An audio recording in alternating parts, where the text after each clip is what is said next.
कलियुग पावन अवतार प्रेम पुरुषोत्तम भगवान श्री कृष्ण चैतन्य देव के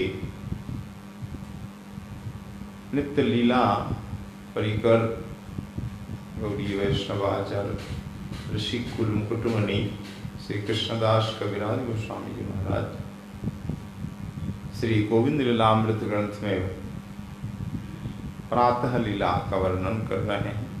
द्वितीय सर्ग में आप आस्वादन कर रहे हैं। कल तक हुआ था कि श्री कृष्ण जननी के आदेश पर गौशाला की ओर चलने लगे। तो माँ ने कहा, बेटा देखो गायें हमला रही है, बछड़े बड़े भूखे हैं, प्यासे हैं, तुम शीघ्र जाओ और गैया दोहन करो। तुम्हारे पिताजी पहले ही जाकर विराजमान हो गए गौशाला में, पर तुम्हारे दर्शन की बिना कोई गैया दूध नहीं देती। तुम जब तक नहीं जाओगे एक भी गैया दूध नहीं देती। तुम्हारी प्रतीक्षा कर रहे हैं तुम्हारे पिताजी, तुम शीघ्र जाओ। और बछड़े भी ऐसे हैं, अगर खोल दिए जाए तो भी दूध नहीं पिएंगे जब कन्हैया को जब तक दर्शन कर नहीं ले। जैसे आप लोग भक्त लोग जब तक पूजा पाठ नहीं हो जाता आप कुछ खाते हैं? नहीं खाते। पूजा पाठ हो, नियम हो तो हम कुछ खाएंगे, जलपान करेंगे। बछड़ा भी ऐसा यहाँ का, छोटे छोटे बछड़े देखो, प्यासे हैं, भूखे हैं, फिर भी नहीं पी रहे। न तो गैया दूध दे रही है, न बछड़ा पी रहा। जब तक कन्हैया नहीं आए तो कन्हैया के दर्शन के मानो करके मानो एक आनंद, एक स्फूर्ति, एक ऊर्जा प्राप्त है। ये केवल भक्तों पर, सबको ब्रिज में सब भक्ति तो है, सब उनके परिकरी तो है, सबको, केवल ब्रजवासी नहीं, पशु पक्षी, यहाँ तक कि यहाँ के वृक्ष पेड़ पौधा सबको कृष्ण के दर्शन से ही सुख होता है। दर्शन नहीं तो सब मुरझा जाते हैं। तो जननी ने कहा, देखो बेटा जब तक तुम नहीं जाओगे ये बच्चे भी दूध नहीं पिएंगे, इसलिए जल्दी जाओ। तो श्री कृष्ण सखाओं के साथ चल दिए गौशाला की ओर। मधुमंगल परिहास पटु है, यानी हंसाने वाला, कन्हैया को काव्य सुना कर हंसा रहे हैं। प्रातःकालीन शोभा है, प्रभातकालीन शोभा का ही वर्णन उपमाओं के द्वारा कर रहे हैं। कल भी आपने सुना थोड़ा संक्षिप्त में कि देखो कन्हैया, ये आकाश मानो एक सरोवर है और सूर्य नारायण मानो मछुआरा है। अपनी किरण रूपी जाल को फैला दिया। क्यों फैलाया? ये जो आकाश में तारे हैं ना, ये मछलियों को पकड़ने के लिए। तारा ही मानो मछली है। जैसे ही सूर्य किरण रूपी जाल फैला और सबरी मछली भाग गई डर से, हम पकड़े जाए।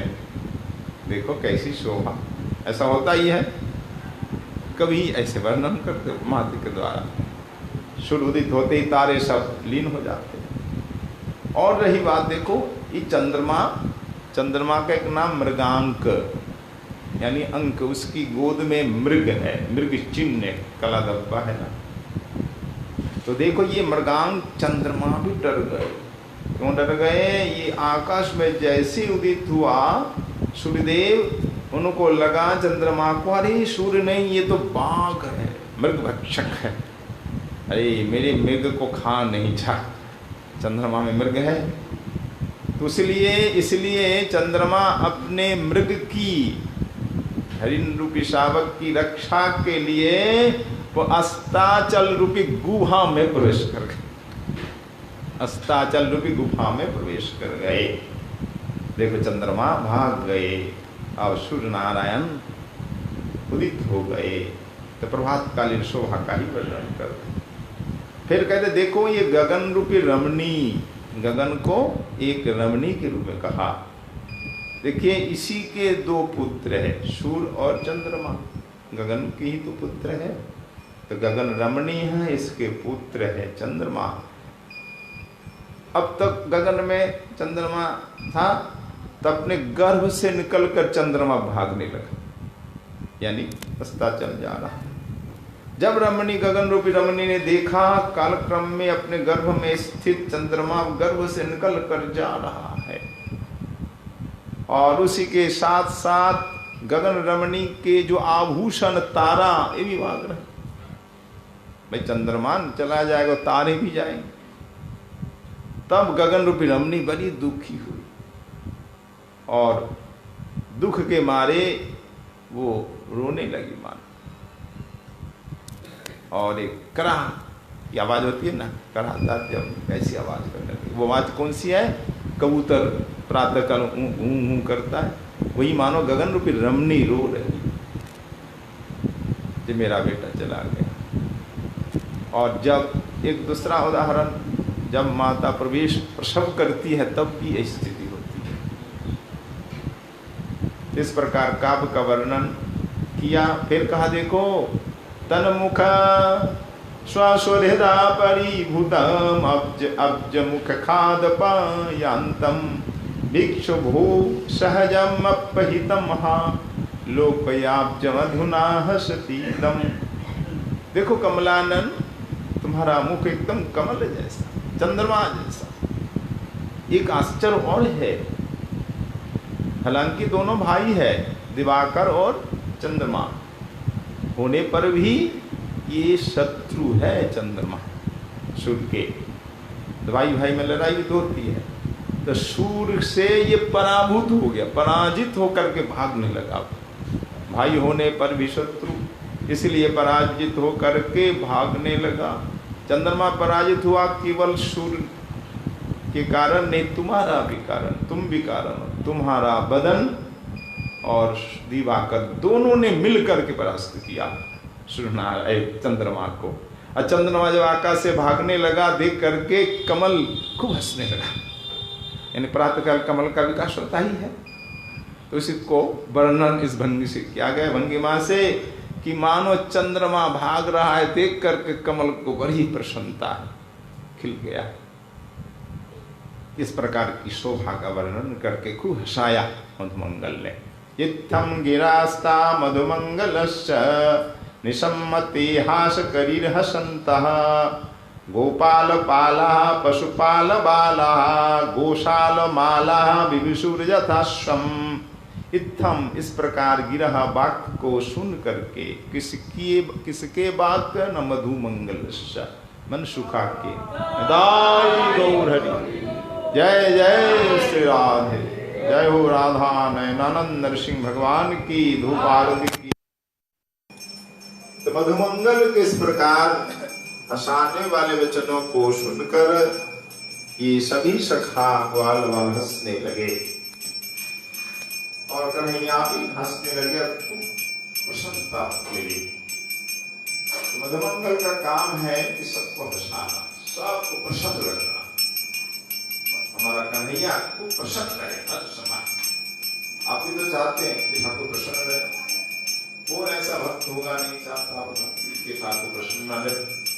ठाकुर की प्रसन्नता के लिए भक्त पूजा पाठ सब कुछ करते, अपने लिए नहीं करते। जो अनन्य भक्त होते अपने लिए नहीं, वो अपनी उनकी चिंता ही नहीं होती, अपनी चिंता कभी नहीं होती, केवल ठाकुर की चिंता। ठाकुर मेरे प्रसन्न, मेरे प्यारे प्रसन्न, उनकी प्रसन्नता के लिए हर काम भक्त करते हैं। तो भगवान के जो नित्य परिकर है सब भगवान की प्रसन्नता के लिए करते। तो मधुमंगल की हर प्रयास, हर चेष्टा रहती है कि कन्हैया खुश रहे, उनको सुख मिले।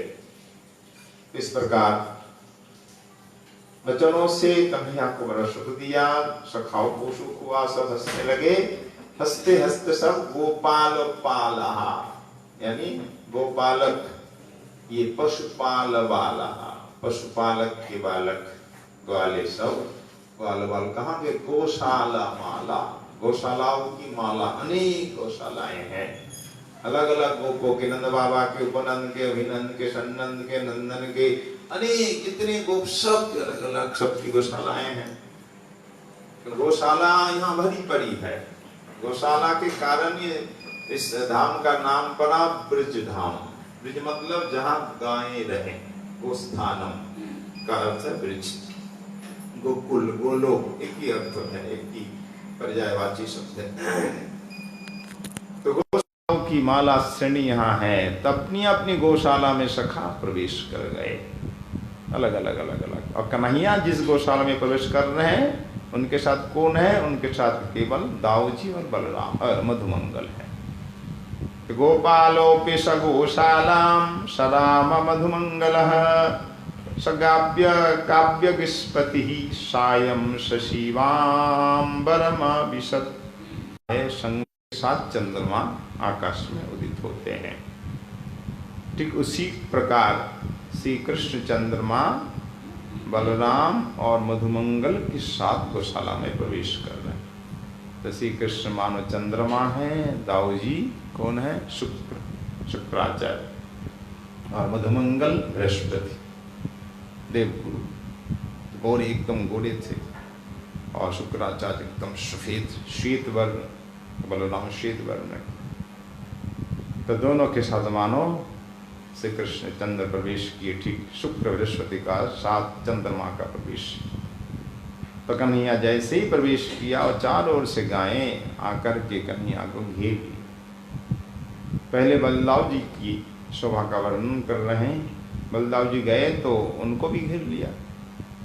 गायों ने खस करके जितने बैल है ये सब गोवंश ने घेर लिया। तब देवताओं ने कहा देखो देखो गोवंश के बीच दाऊजी की कैसी शोभा हुई। के मध्य दधार दुसदाम रामो धवला बलिवेष्टितः कैलाश गंड शैलाली मध्यस्थैरावत भ्रमम। ये चारों जो गायें हैं गोवंश है, मानो ये कैलाश पर्वत की तरह बड़ी बड़ी गायें। यहाँ के बैल भी बड़े बड़े कैलाश पर्वत जैसे ही है। तो कैलाश पर्वत जैसे ये सब गोवंश और बीच में दाऊजी। कैसा भ्रम देवता को हुआ?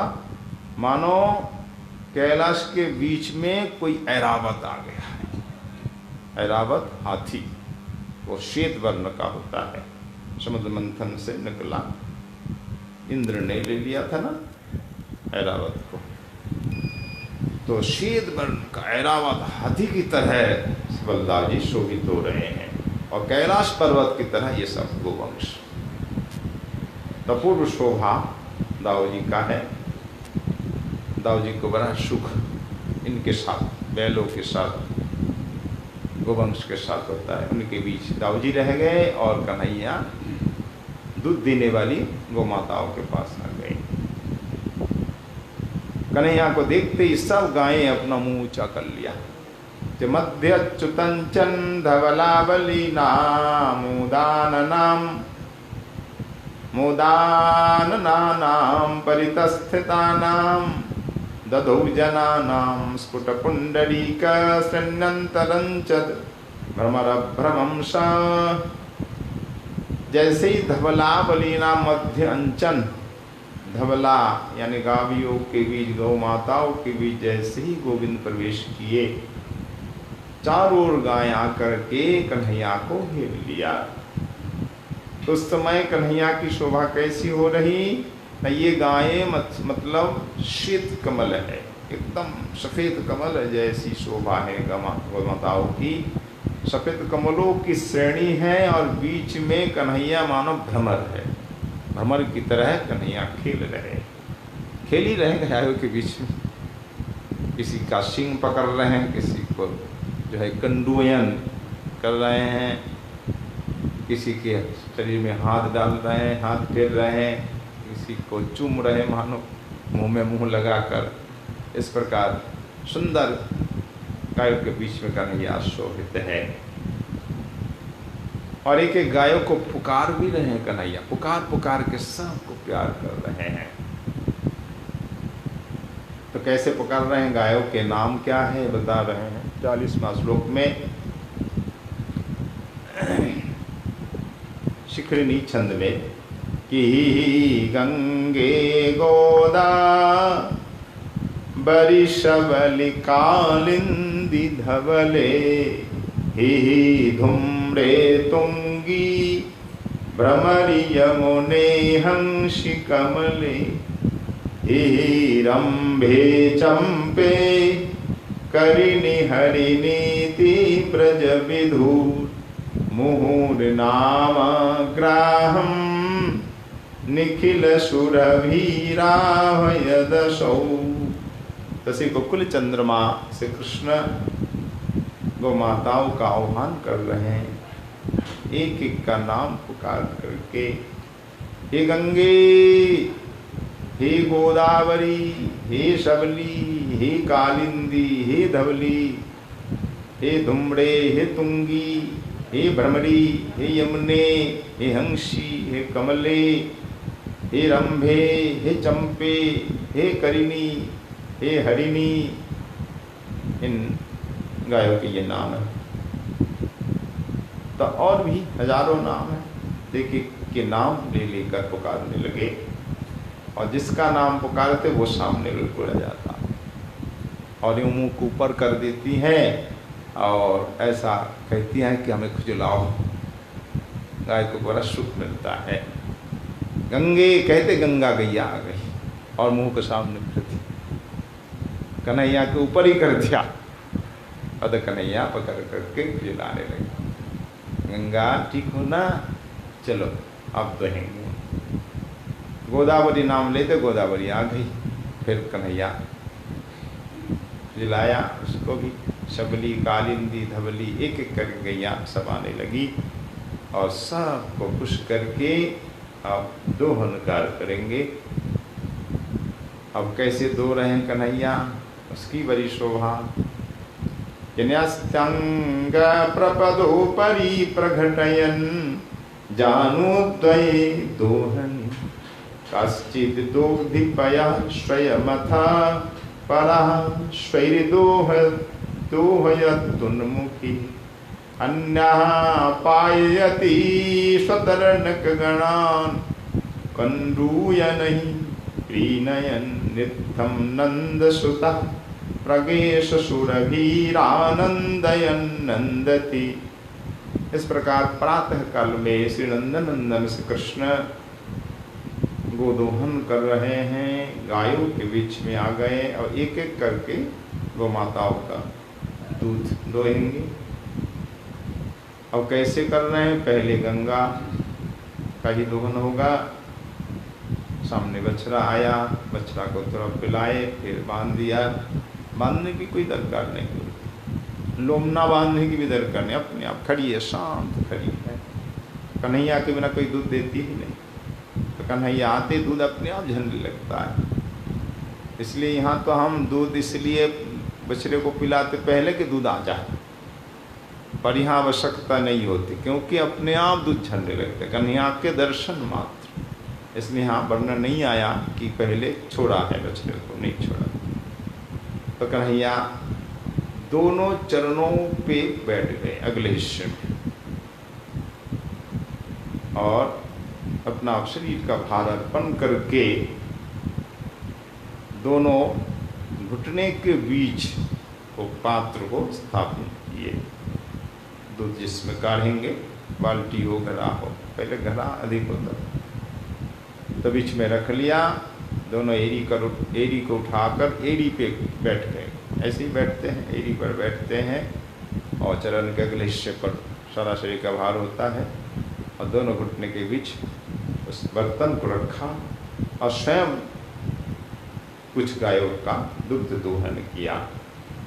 कन्हैया को कोई कष्ट नहीं होता, हाथ देते ही दूध अपने आप झल जाता है, हाथ देने की आवश्यकता भी नहीं होती। तो भी एक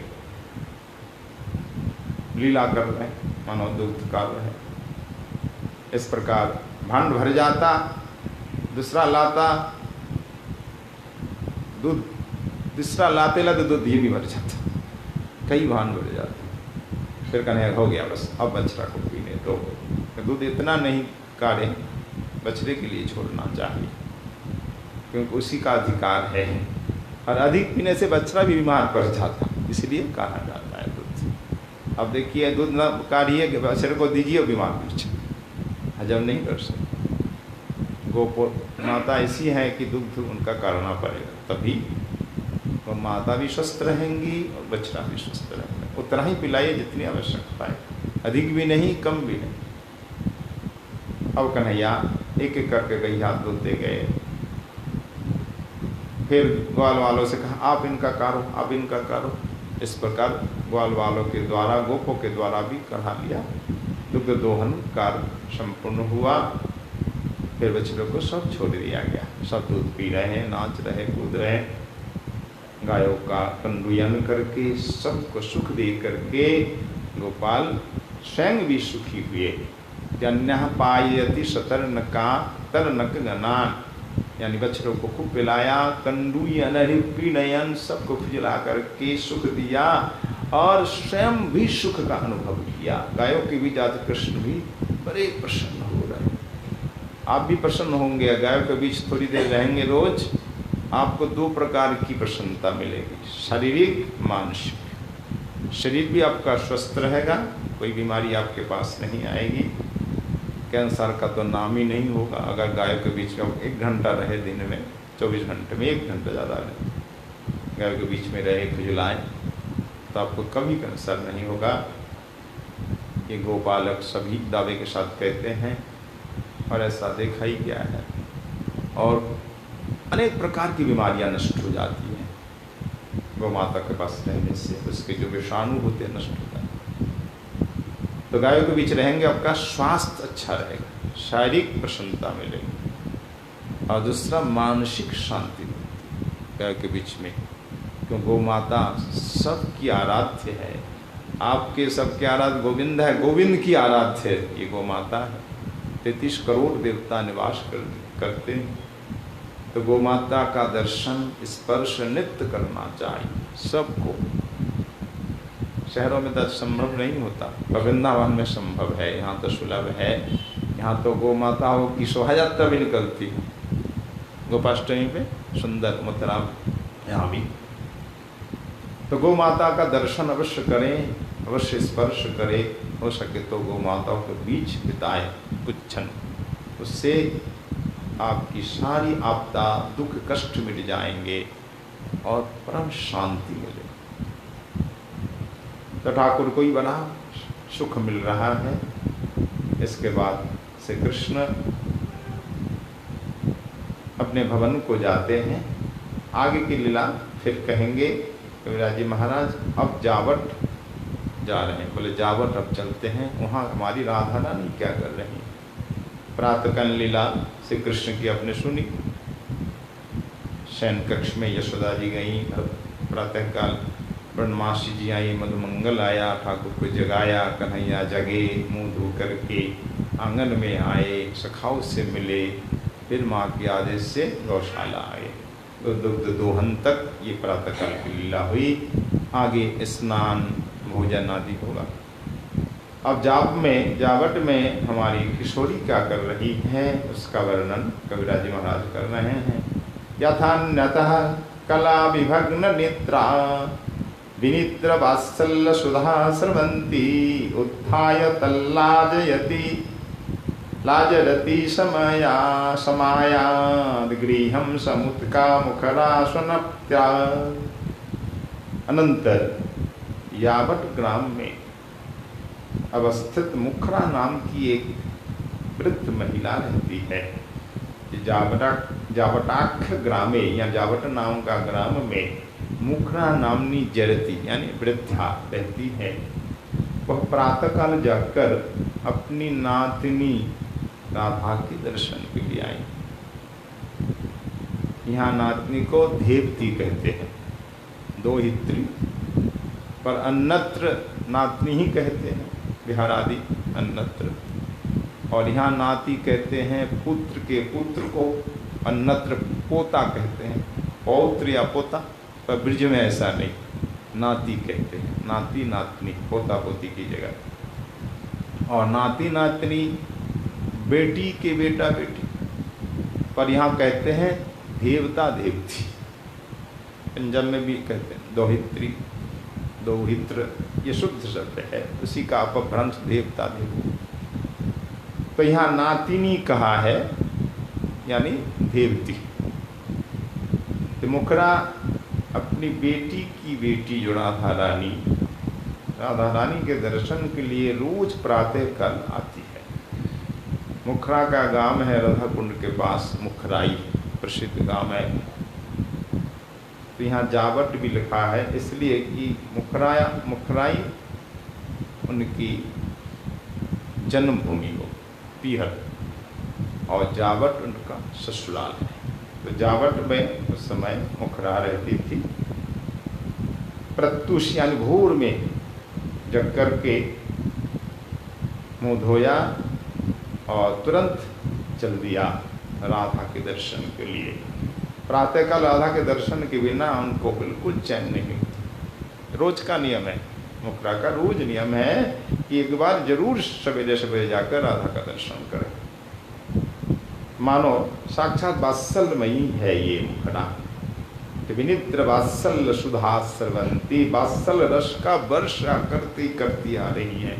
वात्सल्य सुधा यानी वात्सल्य रूपी अमृत, स्रवंती यानी वर्षण करती हुई मुखरा आई।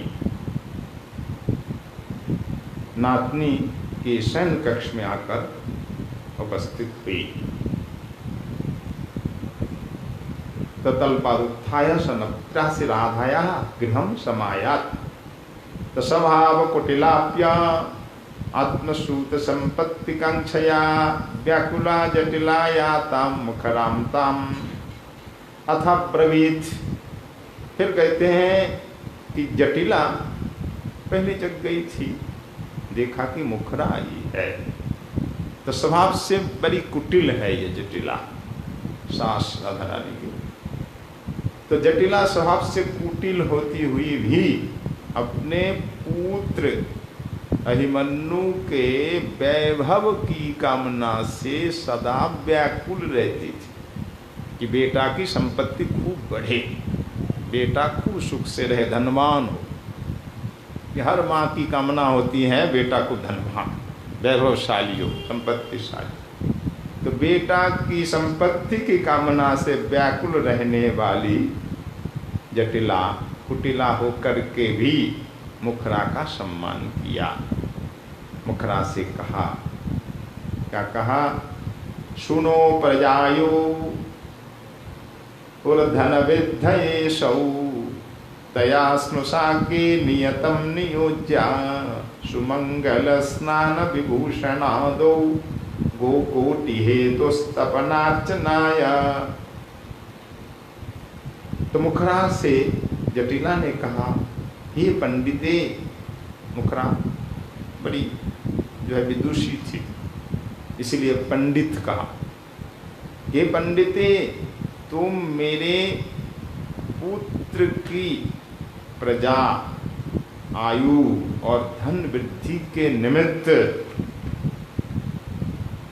और इसके साथ साथ कोटि कोटि गैया गोवंश प्राप्ति के निमित्त मेरी पुत्र वधू को ले जाओ।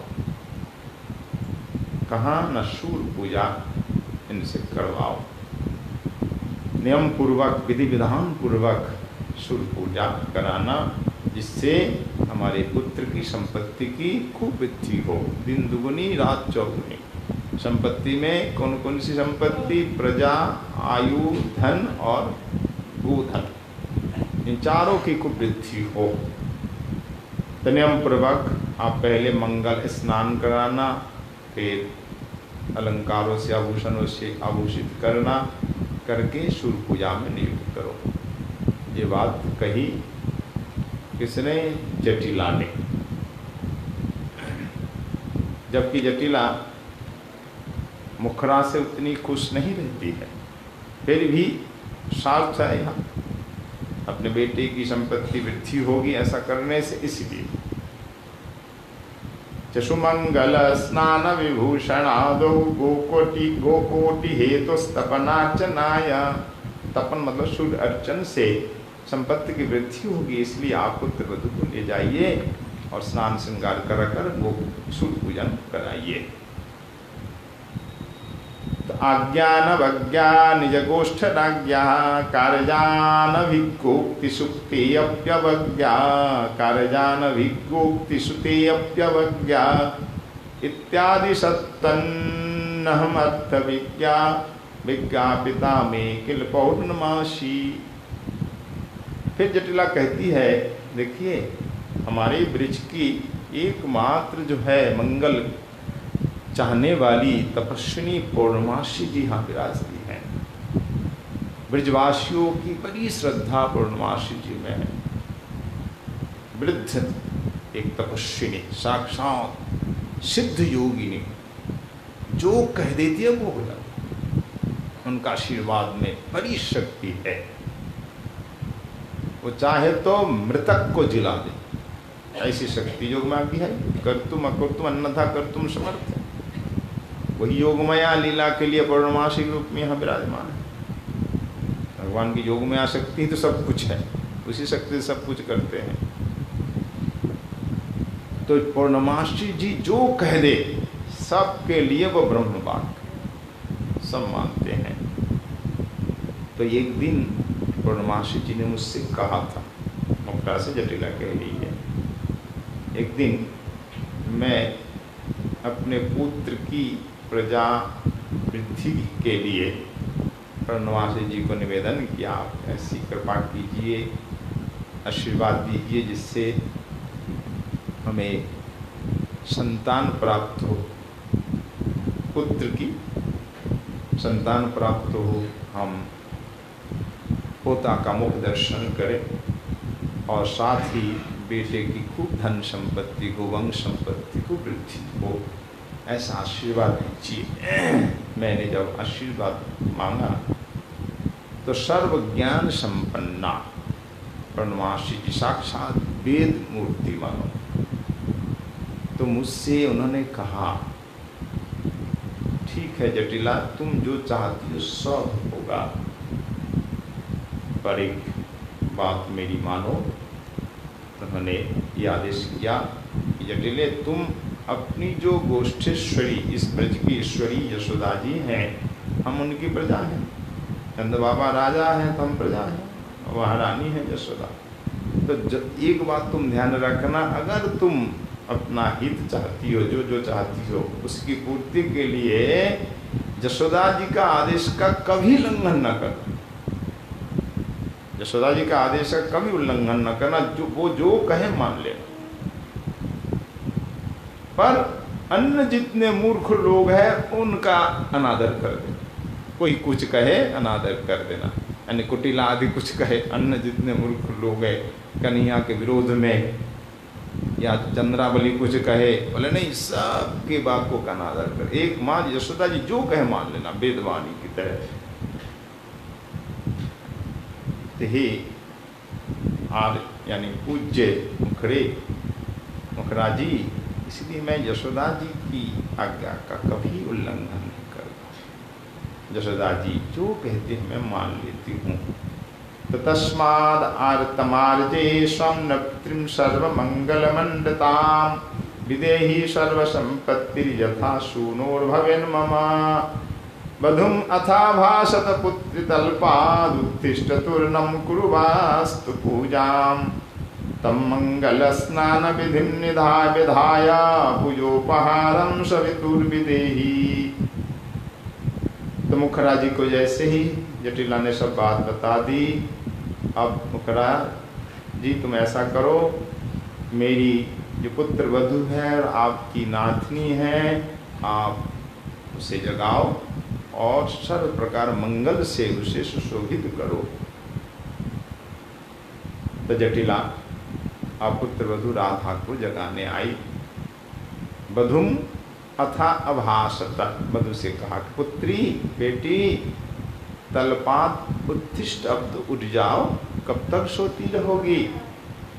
तो तुरनम कुरु, शीघ्र करो, जग जाओ। वास्तु पूजाम, जग करके पहले वास्तु पूजा करनी चाहिए। वास्तु देवता की पूजा पहले होती थी। आंगन को झाड़ना, साफ करना, गोबर लिप देना, धूप दीपक दिखाना, ये वास्तु पूजा करनी चाहिए। आजकल शहर के लोग कहाँ करते हैं, उठते ही बहुत विलम्ब से। गांवों में आज भी जल्दी उठते हैं, आंगन झाड़ पोछते हैं, गोबर का छिड़काव भी करना चाहिए, धूप दीपक दिखाइए, वास्तु पूजा करनी चाहिए। तो ये पुत्र वधू, कभी पुत्री बेटी, बहू से बेटी भी कहा जाता है, बेटी की तरह आदर प्यार भी करना चाहिए। बेटी तुम अब जल्दी उठो, अब देर मत करो और नहा लो और जल्दी जल्दी वास्तु पूजा करो, करके जल्दी तुम्हें सूर्य पूजा के लिए जाना है। तो बेटी को यानी राधा को जगाया, मंगल स्नान विधिम विधाय पूजोपहारम सवितुर्विधेयी, यानी सूर्य पूजा की जो सामग्री है तैयार करो, तुम्हें सूर्य पूजा के लिए जाना है। तो प्रभातमायात महु तथापि निद्राति नप्त्रीति मुहुर्वदन्ति, स्नेह द्रुतांगी मुखरा प्रविश्य शय्यालयं ताम अवदत् तदेहं तदेदम। मुखरा तब शय्या गृह में शयन कक्ष में प्रवेश करती हैं, देख रहे कि राधा रानी अभी सो रही हैं।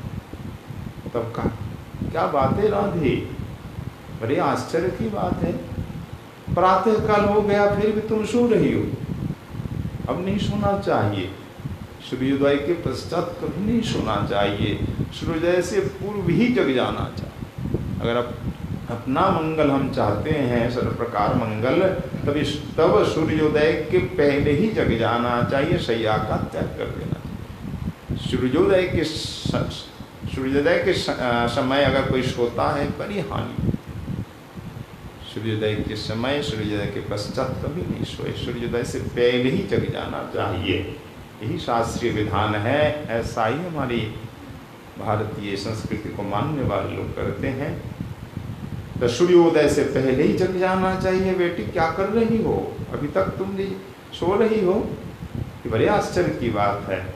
ऐसा कहती हुई प्रवेश किया शयन कक्ष में, बार बार यह बात को कहती हुई कि प्रातः काल हो चुका फिर भी नातनी सो रही है, क्या आश्चर्य है, राधे ये क्या कर रही हो, ऐसा बार बार कहती हुई स्नेह से द्रवित हृदय मुखराजी शय्यागृह में शयन कक्ष में प्रवेश किया और बड़े स्नेह से प्यार से कहा, बेटी अब तो जग जाओ, उठो, देखो आज रविवार है, सूर्य पूजा तो रोज ही करती हो, पर रविवार में एक विशेषता होती है, रविवार सूर्यवार होता है, सूर्य का ही नाम है रवि, दिनकर दिवाकर कितने नाम है। तो आज रविवार तुम भूल गई हो क्या, आज जल्दी जल्दी सूर्य पूजा होनी चाहिए, प्रातःकालीन अर्घ देना चाहिए, प्रातःकालीन सूर्य को अर्घ तो देना चाहिए रोज, पर रविवार को अवश्य ही देना चाहिए। कब, जब उदित हो रहे हैं, उदीयमान सूर्य को अर्घ देना चाहिए, वो बहुत मंगलकारी होता है। तुम जल्दी जल्दी स्नान करो और अर्घ प्रदान करो, सूर्य नारायण को उनकी पूजा करो।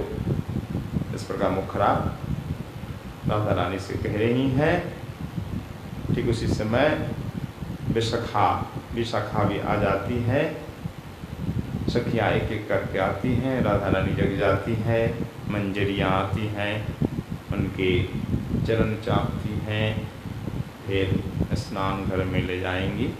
स्नान कक्ष में राधा रानी का स्नान और श्रृंगार आदि होगा, बीच में और भी बहुत लीलाएँ हैं जिसका विस्तार पूर्वक वर्णन हमारे कविराज जी महाराज कर रहे हैं। तो श्री कविराज गोस्वामी महाराज की कृपा और आपके आशीर्वाद से पुनः कल आगे की लीला का स्वादन होगा। आज यहीं पे विश्राम की राधा रानी के शयन कक्ष में मुखरा आई राधा रानी को जगा रही है, वार्तालाप चल। बोलिए श्री राधा लैलानंद जी महाराज की, नरसिंह भगवान की, आज के आनंद की, राधा रानी की जय जय। श्री राधे निताई गौर हरि।